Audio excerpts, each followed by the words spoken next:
In a realm governed by deities, a world of S-rank difficulty has been chosen for salvation. The chosen goddess for this monumental task is Jetstar, a novice goddess. If she succeeds, she will ascend to become an official goddess. Though she outwardly promises to try her best, a wave of anxiety washes over her as she rushes home. Her mission: to summon heroes from various worlds. So far, she has saved 5 realms, but for a goddess, 5 is merely a drop in the ocean.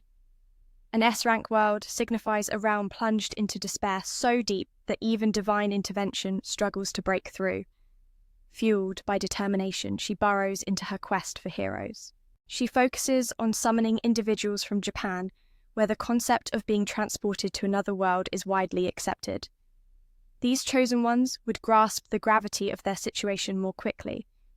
However, she can only summon 1 hero per world, so she must select someone truly powerful. As she wades through a mountain of paperwork, a name jumps out at her. This individual, despite being at level 1, possesses remarkably high stats. She is convinced he is a rare gem, a 1 in 100 million talent. Hope surges through her veins as she imagines the day she will rise to become a great goddess. She enters the summoning chamber, sketches a magic circle, and recites her incantation. In a burst of light, the hero appears. As she gazes upon him, she is met with a striking figure, handsome, tall, and brimming with energy reminiscent of a true deity. She dreams of their profound connection, but alas, love between a goddess and a mortal is forbidden. She begins introducing herself and explaining why he was chosen, expecting him to be taken aback by her beauty. Instead, he bluntly calls her crazy. He challenges her, stating that if she is indeed a goddess, she should go save her world herself. However, the divine laws prevent her from directly intervening in human affairs. To save humanity, she needs them to take action. Curious about his own privileges, he learns he has none. Yet he discovers his stats are surprisingly high. As they assess his abilities, he finds familiar elements. He inquires about the consequences of death in this world, realizing that if he dies, he will return to Earth and not be able to return to the realm in need of salvation. Still skeptical, Jetstar decides to open a portal to that world so he can witness and better understand. However, he refuses, knowing that plunging into a perilous world without preparation is unwise. He is also wary of whether Jetstar can truly assist him. After all, as she pointed out, goddesses cannot intervene too much. Feeling belittled, Jetstar finds it frustrating. Nevertheless, she decides to let him train until he's ready. Just then, she recalls that he possesses a notable trait: excessive caution. Reluctantly, Jetstar seeks advice from Arya, the ceiling goddess, about Saiyin's overcautious nature. Arya believes that caution is wise in an S-rank world. While battling monsters may yield faster growth, there's no need to rush. She advises Jetstar to treat the hero well, provide him with essentials, and act like a friend instead of a superior. Jetstar returns to Saiyan, offering him rice balls, which he suspects might be poisoned, prompting her to take a bite first. To illustrate the caution of the Saiyan, Arya believed that in a world filled with danger, being careful was wise. She knew that hunting monsters would yield quicker rewards, but rushing wasn't necessary. Arya advised him to treat Zera well, providing him with essential supplies and food, while also acting more like a friend than a superior. She turned back to find Zera and brought him some rice balls. However, he was wary of poison, so she had to taste them first. She also conjured some necessary items for Zera's daily needs. After leaving behind a bell, she instructed him to ring it whenever he needed her. 4 days passed and the bell remained silent, leaving Zera utterly disheartened. A week dragged on, and just as he was about to give up, the bell finally chimed. Ritter rushed over to see what was happening. Zera had opened his status menu and leveled up significantly just from working out. Thanks to his skills and accumulated experience, he planned to max out his level before venturing forth. But doing so would take a lifetime. He almost opened the door to leave, with Zera feeling ready. As they both stepped through, they arrived at a village to begin their journey. Upon entering, they were greeted warmly by the villagers, but Zera suspected that they might be monsters in disguise or possibly criminals. They encountered a girl named Nina, who seemed to be the only one not raising Zera's suspicions. Ritter asked for directions to the weapon shop, which she pointed out. He handed Zera some money to buy equipment, asking him to acquire armor. He decided to purchase 3 sets for backup, but this reckless spending made Ritter feel compelled to trick him into buying armor. After buying the armor, Zera moved on to another shop and spent all his money on smoke bombs and herbs. Ritter thought he was worrying too much given that Nina was a veteran guide. She assured him that there was nothing dangerous nearby, just the occasional slime making it safe enough for a child. The girl gifted Zera a charm which he feared might be cursed, prompting Ritter to shush him. They then set off to hunt monsters, and even a single ordinary slime forced Zera to unleash a devastating blow, followed by a barrage of hellfire. It took several attempts for Zera to finally feel at ease. Just as they were preparing to head towards the next town, an unexpected encounter occurred. One of the 4 heavenly kings appeared. She was Machina, and she had been informed about the hero's arrival. Understanding the situation, Xera decided to implement Plan 36, the ultimate strategy. Ritter quickly chased after him, scolding Zera for leaving her behind. He used a smoke bomb to turn back and rescue her, urging her to open a portal back to their world. As they neared the exit, Machina pursued them, forcing Zera to unleash hellfire to cover their retreat. Once they returned to the celestial realm, Zera urged Ritter to let him train further, because he wanted to become stronger to overpower his opponents, rather than fight on equal terms. Once he felt ready, he would call for her using the bell. Meanwhile, she was not to come for 2 days. As time passed, Ritter decided to use the crystal ball borrowed from Arirang to check on the world below. As he unleashed hellfire to retreat back to the heavenly realm, C was hot on his heels, urging him to continue training. He wanted to be stronger to overpower his foes, rather than engage in a fair fight. When he's ready, he'll ring the bell for her, but until then, she was to stay away. 2 days passed, and Ritz was restless. Determined, he decided to borrow the crystal orb from Arirang to assess the world's dire situation. What he saw was harrowing. Machina was mercilessly slaughtering innocents to force them back. Every 10 minutes, she executed another victim. Ritz raced to inform C about this, but he still wasn't strong enough to return. He needed to understand how 10 minutes down there translated into time up here. He learned that 10 minutes below equated to 16 hours above. He intended to maximize every second for training. But the next victim was to be the father of young Lena Jetster. Unable to bear the thought, Ritz opened a portal, but it was a mistake. C believed Ritz was being overly cautious out of fear, blaming Nina for gifting him a cursed talisman that led to this chaos. Ritz felt a wave of despair wash over him, realizing he had made a grave error in coming here.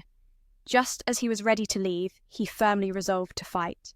If he died, the world would perish with him, so he had to prepare thoroughly.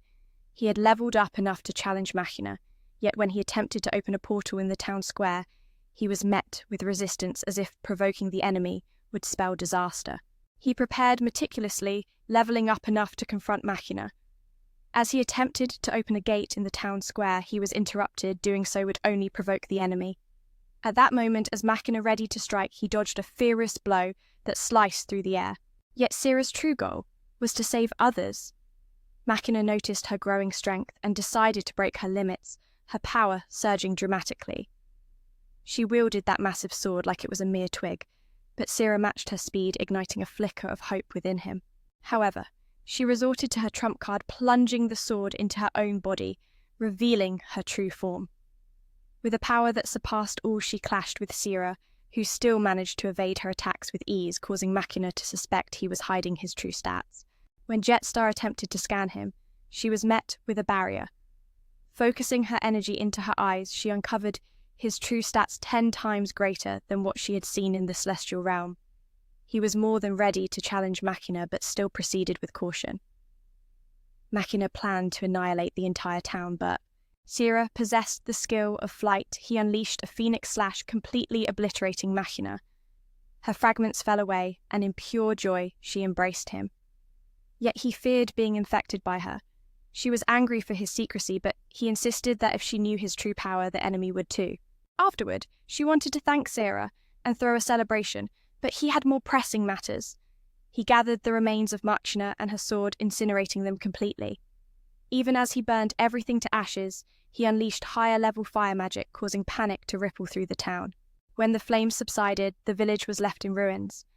As they prepared to leave, Nina and her father arrived to repay him with some money. Sira was displeased, feeling like he had not only burned their homes, but had also robbed them. Yet the father and daughter remained cheerful, bidding farewell. Rita expressed a desire to head to the next town for better gear, but Sira wanted to continue training. From now on, stronger foes would come. He believed that while she could create equipment, it was forbidden, so he deemed her efforts useless. He thought her healing abilities were akin to simple herbs. After some back and forth, she reluctantly agreed to open the gate. In the days that followed, they continued their training, prompting Rita to complain to Arya about Sira's muscular build. But she knew this approach wouldn't work forever, so she set her sights on Arya as a goal to strive towards. Despite having saved 300 worlds, there was still one world she couldn't save, even though it was only a level B challenge. While they chatted, Sira burst in declaring he could no longer level up by doing sit-ups. Rita suggested hunting monsters for experience, but that was too risky. Arya thought it best for him to train with a deity to gain levels quickly without the risk of danger. Rita wondered where Arya found such a deity willing to help them, but Arya had a plan. The three of them set off to meet the god Sirius. Arya requested his help to train Sira, and he agreed, warning Sira that the training would be grueling. Sira, seeing Sirius's positive spirit, promised not to give up halfway. Sirius joined them to train, and Sira quickly matched his speed and power. On the first day of training, Jetstar met Sirius daily to assess Sira's progress. By day 2, Sirius began to stutter, feeling frustrated that he couldn't use his full power against Sira. By day 3, he seemed dazed, becoming inexplicably irritable. After apologizing, he walked off. The next day, Rita visited the dining hall to grab some seaweed, accidentally discovering Sirius hiding. He was avoiding Sira because he had grown too powerful, but still wanted to become stronger. He had been neglecting his rest, not eating or sleeping for days, and realized Sira was indeed a battle maniac. Suddenly, Sira caught him there and dragged him back to continue training, but he was too frightened and dropped his sword. Rita offered to replace him, but Arya announced that the goddess wanted to see them, wishing to speak with her about the hero training with Sirius. Sirius had given up, and she revealed that he had once been human, but his memories were wiped and he was turned into a god. However, his emotions remained, and when pressured, the fragile part of his heart seemed to surface. As for the reason the goddess called her, it was to urge her to move quickly to the next town, as the enemy had begun to act, and allies awaited them there. She decided to summon Sira immediately. At that moment, he was busy training Sirius. She wanted to get him to leave quickly, but he felt prepared enough, gathering everything he could. Both of them witnessed the townsfolk fleeing as the stronghold in the northwest has been ravaged by the undead. C asks how to defeat the undead and learns it requires fire and holy water. He resolves to head to the shop and buy 1,000 vials of holy water, but they don't have that much in stock.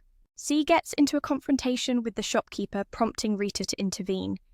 They then go to the church where they meet two potential allies, Matt and Lulu. Upon meeting the priest, C immediately pours holy water over him, revealing him to be a zombie. The priest, hungry for flesh, lunges at him when he's caught off guard. C swiftly severed the priest's limbs before anyone could react, remaining cautious as he splashed holy water to confirm his suspicions. After all, priests are typically the oldest among us, destined to become the undead eventually. He warns of a second wave of 10,000 undead approaching. Without hesitation, C unleashes his strongest fire spell, ensuring the priest has no chance to return. They must get the other three out of there, and mere seconds later the church is reduced to ruins. Witnessing this, Matt faints while Lulu introduces them, claiming they are the Dragonborn. C uses holy water to test their authenticity. After checking their information, Jetstar sees potential in them, but C bluntly states they are unnecessary. Even if they could transform into dragons later, their current stats were too low and their danger senses were weak. Refusing to be insulted, Matt demands a fight. Just then, soldiers arrive, mistaking the Sega group for the enemy. Rita clarifies that they are heroes and goddesses, explaining that in a day, 10,000 undead will attack. The soldiers bow to C, urging him to fight alongside them. However, C insists on compensation and dismisses the need for them to follow him into battle. He suggests they stay behind to defend the town. The two kids don't need to join him. They should remain to guard. C decides to face the 10,000 undead alone to protect the weak. Above all, he refuses to bring Rita along, which shocks her. In a moment of desperation, she calls upon the heavens for wings to follow him. As he accelerates, she enlarges her wings but still struggles to keep up, forcing C to take her with him as he speeds off. Upon arrival, she looks quite disheveled, prompting him to urge her to stay silent as they face the horde of undead. C decides to wipe them out in one fell swoop, summoning a meteor to incinerate the undead in a single strike. This powerful move is highly taxing, so he can't employ it often, yet he throws another for good measure. Afterward, he feels exhausted, believing he's drained too much energy. In reality, he still has 13,000 out of 15,000 left. 2 days later, Lulu approaches Jetstar, revealing that Matt has been missing for 2 days with no contact. Rita believes it's nothing serious since the undead threat has been handled. C has been focused on crafting armor and weapons, acquiring new skills. He has synthesized a sword using Rita's hair, but needs 1,000 more strands. Just then, the innkeeper arrives with something for them. A mysterious package arrives, delivered by a cloaked figure. Inside lies a mirror, and suddenly the image of a bound and tortured soul appears. It's one of the 4 heavenly kings named Makla. He still lives, having avoided the last battle with the horde of undead. His heart burns with a desire for revenge against Kira. For Sira has obliterated the very undead army Makla had painstakingly built. Even he must concede that despite Sira's arrogance, he is an authentic hero. Makla plans to eliminate Sira, but Sira acknowledges Makla's indomitable spirit. Thus, he allows the young boy to join him as a pack horse. He instructs Rita to open a portal to the heavenly realm. With a swift slice, he severs Makla's hand, a blade that cuts through space itself. He tells Jetstar they have 10 seconds before Makla seeks to finish the boy. They have 15 minutes to locate Makla. Sira seeks Rita's help to open a portal to Makla's location. As it's just opening a gate, she agrees to assist him. As Sira prepares to step through the portal, Makla writhes in pain from his severed hand. Sira bursts forth with a fireball while Rita seizes the moment to rescue Makla and tend to his wounds. Sira notices that Makla is guarded by flames, which have summoned a powerful monster. His attempts to strike are futile. Rita thinks it's a man and suggests using holy water, but Sarah has already tried that and it was ineffective. Makla informs them that this is the strongest fire-type monster resistant to all ice magic. He kindly shares the method to defeat it. They must use a skill called force accumulation before channeling ice magic to vanquish it. Sira feels prepared to battle Makla armed only with fire magic. However, he is unaware that the monster they face is fire-resistant. He has trained in several techniques and possesses force accumulation, aided by a ring that allows him to wield ice magic. He also possesses multiple elemental powers derived from Rita. Sira believes Makla is overly arrogant for revealing the monster's weakness. Now he intends to clean up the mess they've made. Rita senses impending danger and urges Makla to move ahead, allowing Sira to act freely. When the boy regains consciousness, he finds himself at an inn, where Rita informs him he fainted after leaving the dungeon. The boy has grown wiser, accepting the distinction between himself and Sarah. He asks to take Sarah as his mentor, willing to carry supplies in exchange for guidance. Rita sees this group as odd, yet at least they seem stable. Maxla wishes to take Sarah to Dragon's Cave, for legends speak of a dragon descending 16 years ago, bringing him and Lulu to aid in a prophecy. The prophecy foretells that these 2 children would be crucial allies in saving the world. They seek to unlock the seal within the Dragon's Cave to obtain powerful weapons capable of defeating demons. Sira intends to leave immediately, but the others are not ready yet. Makla insists they must return to the heavenly realm first, and Lulu is allowed to accompany them as they marvel at the world around them. Afterward, they seek out Sirius, who has grown bored of swordsmanship and taken up baking. Upon seeing Rita, he immediately attempts to escape. He laments that he wishes to retire as sword fighting is perilous. He offers them a taste of his baked goods, but they all disdainfully reject them, sending him into a deeper despair. Sira encourages him to return to his primary duty of training. Sirius, fearing rejection, hesitates, but ultimately agrees to train Makla, who he sees as weak. Recognizing Makla's potential, he feels invigorated and ready to return to his old self, conflicted yet affectionate towards him. Meanwhile, Lulu is guided to the fire goddess for additional training. Sira searches for someone to teach him, and on his journey he encounters the goddess Facey. She appears fierce and demands blood at the slightest provocation. However, due to Sira's confidence, she spares him. He wonders if Vasey is tormenting him. but Rita assures him she treats everyone similarly. Sera focuses on Vasi, who is regarded as the strongest being in the world. She refuses to teach anyone, especially humans. Undeterred, Sera calls her a braggart and demands she instructs him. Infuriated by his insolence, she threatens to tear him apart. Apologies won't suffice. He must die countless times. Arya has to intervene to ease the tension, allowing Sera to live. She suggests that if Sera seeks a sword instructor, she has someone in mind. She takes him to meet the war goddess Aiden, a rather introverted and eccentric deity. Rita has asked her to teach Sera, but Aiden responds with a peculiar laugh. Though Sera finds her laugh unsettling, she eventually agrees to instruct him. She swiftly moves behind them, explaining that this is a skill of incredible speed and will test whether he can master it, or if his body will be destroyed in the process. She senses his determination and leads him into their first training session. Makla appears to be adapting well, while Lulu believes she will also fare well under the kind fire goddess. She spots Aiden sitting alone and learns Sera is training hard. She speaks of Sera with a smile, leaving Rita a bit perplexed. On the second day, Makla and Sera share a meal in the cafeteria, learning from one another. Makla wants to teach Sera some additional survival tips. Sera leaves early, prompting Rita to question what Makla has learned. It seems to revolve around caution and skepticism towards everything.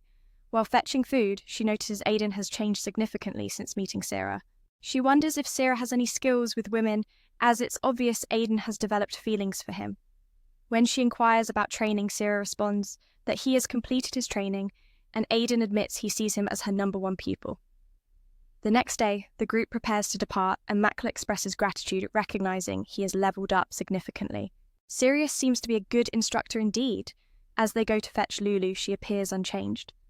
Rita discovers that the girl lacks talent in magic, but excels due to her inherent skills. However, it might be best for her to reconsider her path before it's too late. They later find Sera, who is waiting because Aiden has something to give him. She brings him a cake and has transformed from a gloomy figure to someone brimming with love. She wishes for Sera to accept the cake and accompany her, but he outright refuses, only willing to accept Aiden's teachings. Aiden is taken aback by his rejection, while Sera is eager to leave. Whether or not he could succeed was evident, for Aiden was clearly infatuated with C. When he inquired about the training, C revealed she had completed hers. Aiden acknowledged C as her #1, and as the next day loomed for their departure, Matt expressed gratitude. Ritz noticed Matt had significantly leveled up, and Sirius seemed to be a genuinely good teacher. When they picked up Lulu, she appeared to have made little progress. Ritz sought out the fire goddess to discover that Lulu lacked talent in magic, merely relying on her innate skills. It was best to give up while she still could. Afterward, they searched for C, who was waiting because Aiden had something to deliver, a cake, which symbolized her transformation from a gloomy figure to one brimming with love.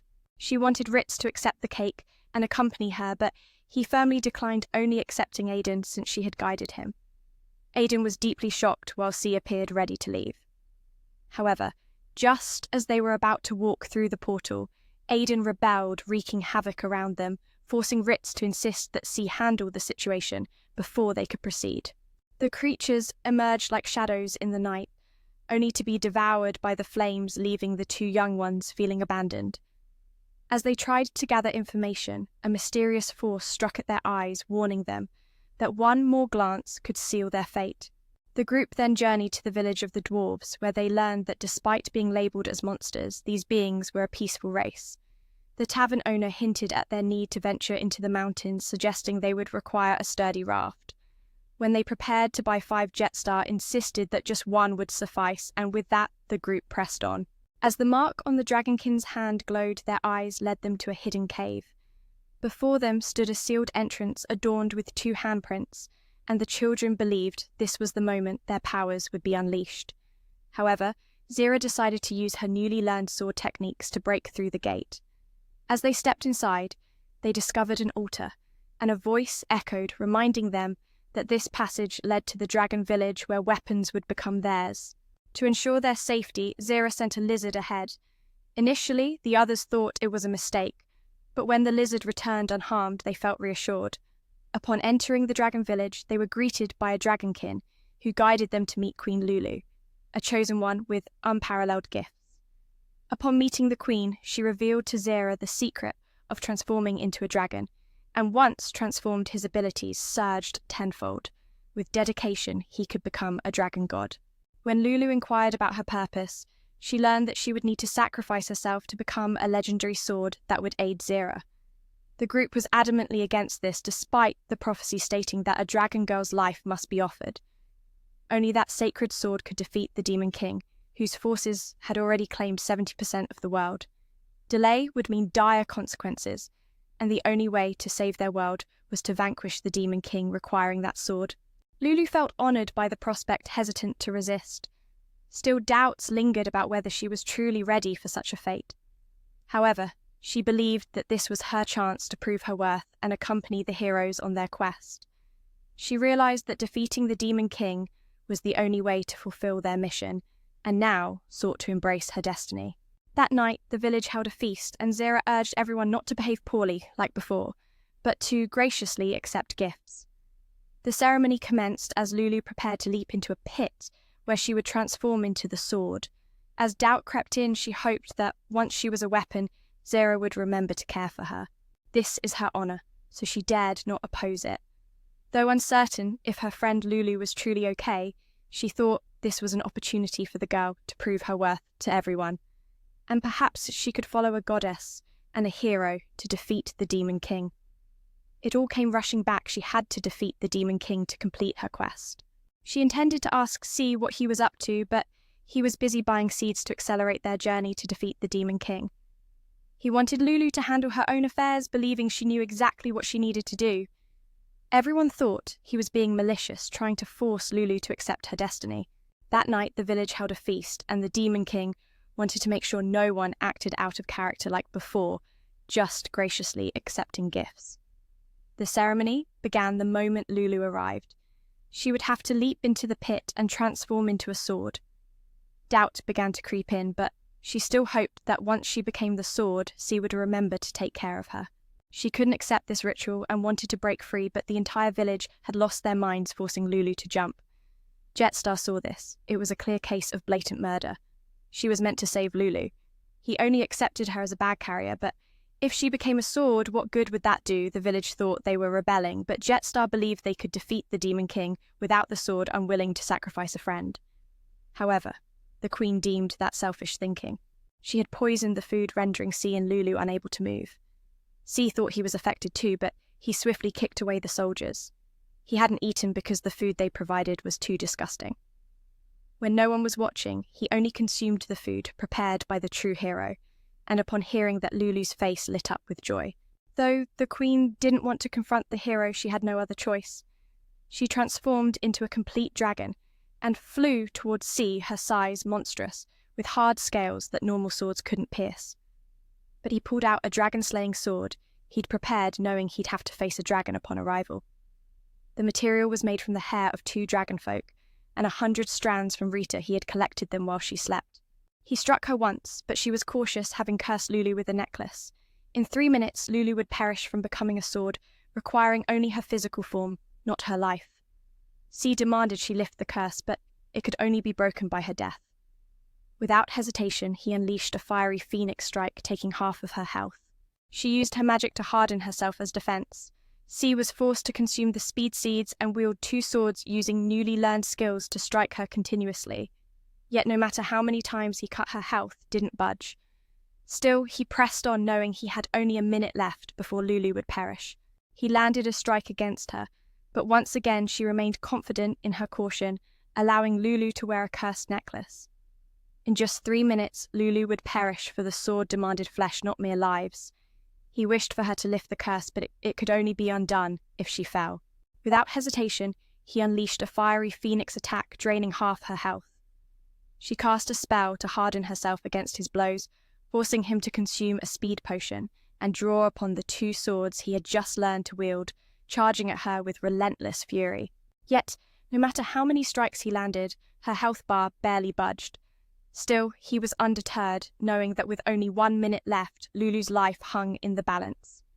As she realized her precarious position at the edge of a cliff, he urged her to release her spell or face the abyss.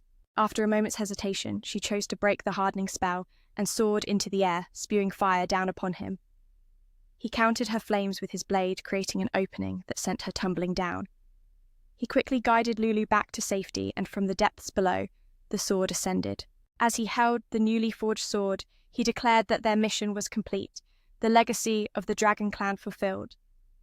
The Queen herself took note of the sword's creation, expressing a desire to contribute to its forging. With their task accomplished, they disbanded, and Rita took the lead. While they exited the cave, they stumbled upon a squad waiting for them. The soldiers reported that an army of demon flies was attacking the kingdom from the northeast and needed a hero to intervene.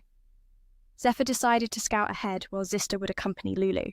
From a distance, they spotted the swarm, led by a particularly swift fly named Bio. Despite his mediocre stats, his speed dwarfed anyone they had encountered before. He had sent the soldiers flying high, only to let them plummet back down, realizing that the hero was approaching and wreaking havoc. Now aware of why the flies hadn't invaded the palace, they approached their knight commander Rosalie. She believed Zephyr's arrival meant they could finally avenge their fallen comrades. However, the general cautioned her to remain calm. Most of their forces were exhausted. Reluctantly, she agreed to pull back and devise a plan, as the fortress held a strategic position on the border and appeared formidable. Yet, the flies were merely bait, luring heroes into a trap, while a general awaited them with sinister intentions. This general was known as the strongest, but he couldn't leave his post. During their meeting, Johanna wondered how they might combat the flies, suggesting the presence of a spy or an eavesdropper. However, Zephyr's insights frustrated Rosalie, compelling her to act recklessly. Determined to charge in, she was met with resistance from Zephyr, who insisted on training further. He needed 3 more days to prepare, which equated to just 1 hour in their realm.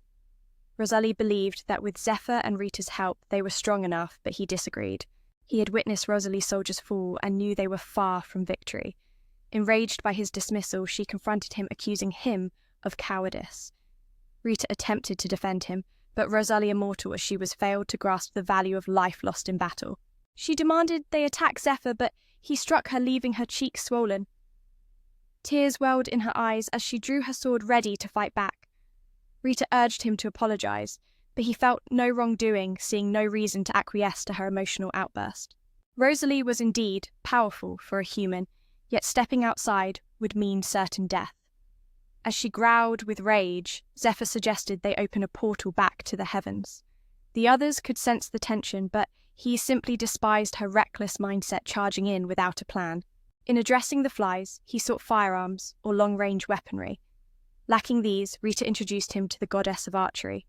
They ventured into the forest where Mattis resided, and Zephyr wasted no time requesting her guidance in archery, hoping to learn to shoot multiple arrows at once. Mattis revealed she could fire 7 arrows simultaneously, but for him to learn, he must first master the magical bow. He enlisted Lulu to teach him how to wield the fire arrows, and she excelled in the lesson, proving him worthy of Mattis's tutelage. The others were dismissed to train elsewhere. As they set out to train, they unexpectedly encountered Aiden, who had been lurking nearby. He warned them to be cautious around Alan, as since their departure, he had been muttering about wanting to kill Zephyr if given the chance. The trio grew wary of potential ambush. They decided to find Arya, who reassured Zephyr that he would be fine. She also recognized Lulu and Mattis's latent powers, believing they could unlock their potential. Rita arrived to check on Aiden, only to find him tailing Zephyr with a vengeful intent. Zephyr gently ruffled her hair, reminding her of a few things, and just like that, she forgave him. Rita returned to Arya, who updated her on the progress of the 2 dragonkin. Mattis had taught Zephyr how to shapeshift parts of his body, while Lulu developed the ability to slow or accelerate time. After learning that Aiden was training with Mattis, Rita warned Zephyr to hurry, explaining that Mattis was a goddess who had been exiled to the forest to prevent any man from approaching her, as divine unions were strictly forbidden. They couldn't let Zephyr fall victim to such absurdity. When they arrived, Mattis instructed Zephyr to shoot through 3 ropes. He aimed, striking true, but instead of severing the ropes, he shot her in the head. She jolted upright, charging at him. He fired 3 more shots directly at her, yet she remained unscathed, for the gods were immortal.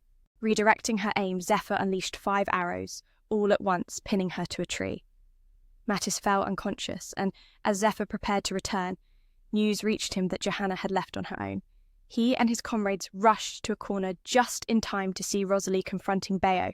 Their eyes locked as she used her protective magic, intending to use herself as bait to draw Bayo out into the open, so Zephyr could eliminate him.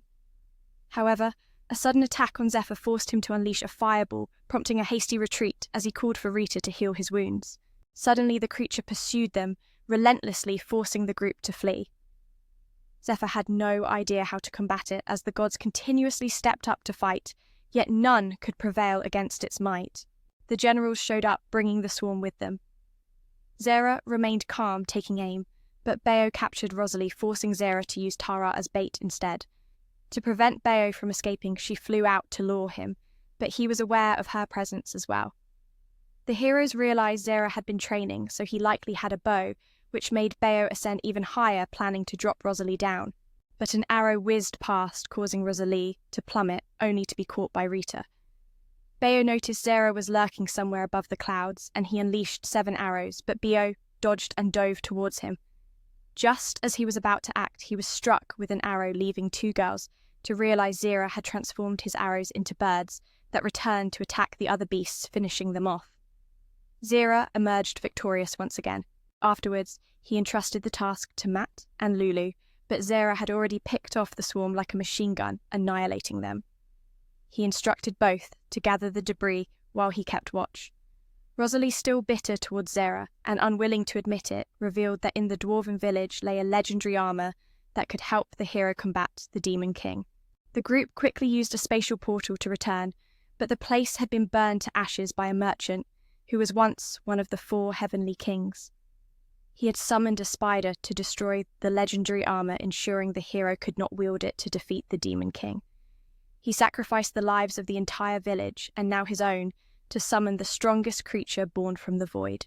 As the creature emerged, both Zera and his ally tried to attack, but it was so powerful that all their stats went haywire. Any move they attempted only doubled its presence as it shot a blast at Zera, forcing him to conjure a fireball and lead everyone in retreat. As he turned back, he called on Rita to heal his wound. Suddenly, that creature followed them here and the group fled, as Zera had no idea how to fight it. The gods continuously stepped in to battle it, but all were sent flying. Zera rushed to Aiden and asked for her help. She slashed at the shadowy creature, but it retaliated, striking her down. Zera resorted to a last-ditch effort, luring the creature to Kiji's location, hoping it would destroy the painting Dee was working on. Furious, she smashed the ghost's head, but it remained ineffective. Using chains was futile as well, and Kiji had to break her limits to create a Valhalla portal, trapping the ghost inside. This technique could either annihilate or seal the enemy, but the cost was the user's life. If a human were to use it, they would inevitably perish.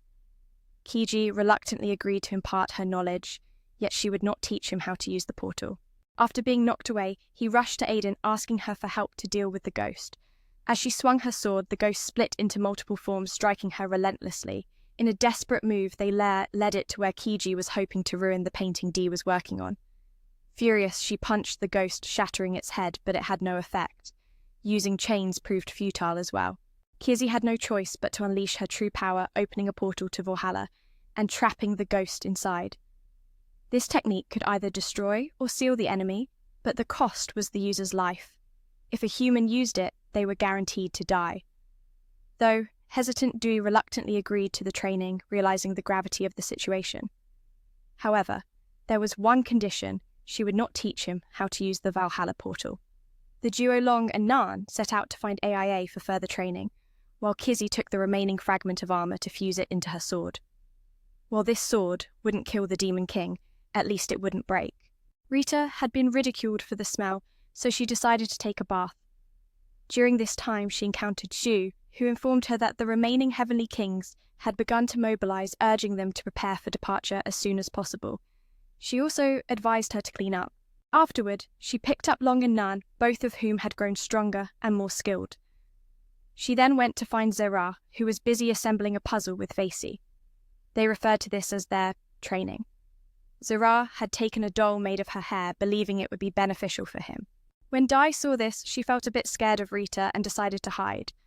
Zera playfully teased her, but still tried to explain that it was just a training exercise. The group then set off, and Rita noticed that this time Zera didn't mention being fully prepared for their journey. The team arrived in the capital. As she feels a bit scared, Rita suggests hiding. Jetstar teases her, calling her a bit strange, but tries to explain that it was just a group exercise. Afterward, they set off, and Rita notices that this time Jetstar hasn't mentioned being well prepared for the journey. The whole group heads toward the kingdom. The Heavenly King's army has reached the city, and as the king steps forward to challenge, the Grand General steps up alone to confront both the king and the monstrous forces behind him. The group is shocked by the general's overwhelming power, wondering why he hasn't joined the battle against the Demon King. Suddenly, the general is transformed into an infant. Jolie arrives, revealing this is a curse placed by her father. The group then spends some time in the town for relaxation. They notice a herbal shop where Jetstar suspects her healing abilities surpass the seller's, so she joins in treating a patient. On their way back, they encounter Rosalie, who explains that her father has been cursed by the Demon King. Each time he exhausts his strength, he reverts to a baby. She doesn't want her father fighting at his age, and asks Zera to refuse any offer of help if he recovers. When the general returns to normal, he entrusts Zera to handle the incoming monsters. The general then takes Jetstar to a room, and reveals that when goddesses descend their bodies, here are mere vessels, their true selves remain in the celestial realm. But the Demon King has devised a way to trap their souls inside, preventing their return. The general himself bears such a device. He intended to punish Jetstar, confessing that once he aimed to be a hero but was defeated by the Demon King. Over time, he grew to admire and worship the Demon King instead. As he seizes Jetstar planning her demise, Zera and the others arrive just in time to rescue her and bring her back to the children. Zera's return is driven by his perpetual suspicion that anything could go wrong. The general notices Zera's cautiousness and swallows a Demon King pill, regaining youth and strength. The two then clash fiercely in a sword fight. Rita urges Lulu to speed up Zera's recovery, but before entering, Lulu had already done so. Suddenly, Zera is slashed on the hand, but stubbornly fights back, reclaiming one of the general's hands. He then charges with a phoenix strike, which the general blocks with his hand. The battle's end remains the same. The general departs. Zera asks Jetstar to reattach his hand and use healing magic. Rosalie refuses to accept her father anymore, but still hopes for his recovery. She then confronts Rosalie fiercely, telling her to cherish her father because he could leave without warning. The general has a moment of clarity, apologizes to his daughter, and peacefully passes away. A few days later, the funeral for the general is held, and Jostali is crowned queen. The group assumes Zera will resume training, but he reveals that tonight he plans to shop for some items, giving everyone a day off. That afternoon, Jetstar and the young couple go shopping and overhear talk of hot springs nearby, planning to visit. After shopping, they realize Zera is nowhere to be found, thinking he got distracted by the purchases. The three begin searching around, growing concerned about his absence. The shop where they could have stopped by remained a mystery. No one knew where Zera was. Suddenly, Arirang appeared, urging the trio to follow him to meet Itatar, who revealed that Zera had ventured alone to the Demon Lord's castle without training. He went alone to protect his comrades from danger. His cold exterior was a shield to keep everyone safe. Everyone he once saved depended on him. The reason he stopped training was because his stats and level had reached their peak. He kept silent to avoid worrying others. Matt thought Zera possessed a legendary sword, but Rita revealed it was a fake. Without a sacred sword or legend, Zera had to learn the Valhalla Gate technique from Vasiri, who entrusted it to him, moved by his determination. Jetstar was devastated, fearing Zera would lose his life using it. No one understood why he had to go so far, but Itatar wanted her to be certain. Looking back, Arya was once a goddess supporting Zera's team on a mission to save the world, a mission with a B-rank difficulty and the only world she ever failed to save. At that time, she was impulsive, believing sheer effort would guarantee success. Tiana the healer restored the team during their battle with the Chimera, though they faced massive troubles but managed to survive. Zera hated grinding levels but fought fiercely. The team relied on each other, overcoming countless trials until they faced the Demon Lord. Yet Zera refused to consult the sage's village for information, relying solely on his weapon. They did not realize the Demon Lord had 2 lives, and so they fell. Zera witnessed his entire team devoured by the Demon Lord. Tiana bore his child, and Zayra bowed his head in prayer, but all died. Arya blamed herself for causing the mission's failure. Itatar revealed she was Princess Tiana reborn because of her good deeds. Their reunion was fate's design. Zayra still carried his guilt, explaining his extreme caution. The first time he opened his info panel, he read the message he had written to himself. Rita decided to help Zayra no matter the cost. Matt and Lulu joined, unable to repay Zayra's past kindness. Together, they stepped through the gate to the Demon Lord's castle. They arrived as Zayra fought fiercely. He used the Valhalla Gate to imprison the Demon Lord, but the villain struggled to escape. Zayra charged with his sword, which proved ineffective. Then, combining Rita's hair doll with spikes from the gate, he forged a sword, unlike any world had known, sealing the Demon Lord completely. Zayra felt the gate's influence. Zista was forced to break rules and unlock limits, risking her divine status to heal him. She gave her all, and Zayra's attitude softened, yet the gate's power remained. The Demon Lord unleashed a final trap, pulling them all into oblivion. Zayra opened a second gate to swallow both the Demon Lord and the first gate. But this cost him dearly. His body began to fracture, and no healing could save him in time. He thanked Lulu for her help in battle, and instructed Matt to aid Rosalie in restoring the world. Grateful, he realized the familiar feeling that Rosalie was actually Tiana, the woman he loved in his past life. Finally, Zayra's body shattered, leaving behind tears from friends and from us, the viewers. Itatar bid farewell to Rosalie, Matt and Lulu before departing. With Zayra gone, she lost her joy. Arya came to take her to meet Itatar, who revealed her punishment, breaking a divine law. Everyone comforted Rita, but joy was scarce. Years ago, he felt glad that he could now protect her. As Jetstar's body begins to shatter, it leaves behind the tears of friends and the tears of viewers. Rita bids farewell to Rosalie, and both Matt and Lulu officially heading home. The absence of Jetstar here leaves her with no joy. IA arrives to take her to meet Jetstar to discuss her breaking the laws. Everyone tries to comfort Rita, but she still struggles to feel happy.